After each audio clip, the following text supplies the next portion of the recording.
Pirated SPG. Striktong patnubay at gabay ng magulang ang kailangan. Maaaring may masiselang tema, lengguwahe, karahasan, sexual, horror o droga na hindi angkop sa mga bata.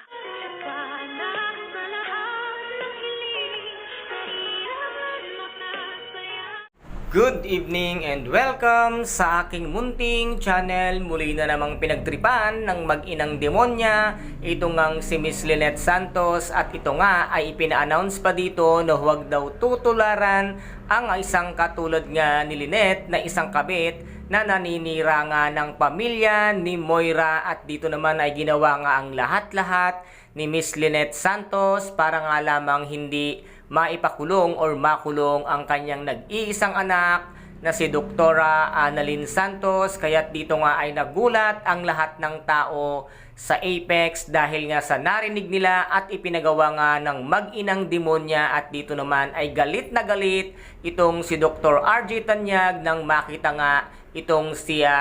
Zoe, at sinabi nga dito na napakasama mo at bakit nyo pinagtripan at ginawa kay Lynette ang isang bagay na hindi naman dapat gawin. At dito nga ay biglang sumulpot ang demonyitang si Moira, at sinabi niya nga dito na kasalanan daw ba niya kung tatanga-tanga itong ang si Lynette, at napakalaki talaga ng kasinungalingan nitong ang demonyitang si Moira, samantalang pinilit nga nila itong si Miss Lynette Santos na magsalita ng ganung bagay dahil nga para kay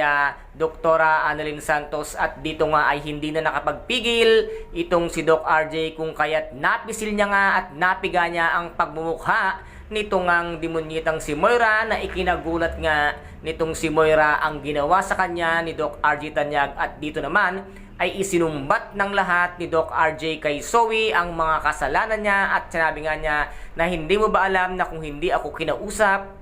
nitong si Lynette ay matagal na kitang ipinakulong, at ikaw ay pinatunayan mo lang na ikaw ay hindi tunay na tanyag at napakasama nyo, mga demonyo kayong mag-ina kayo. At dito nga ay pinalayas na ni Doc RJ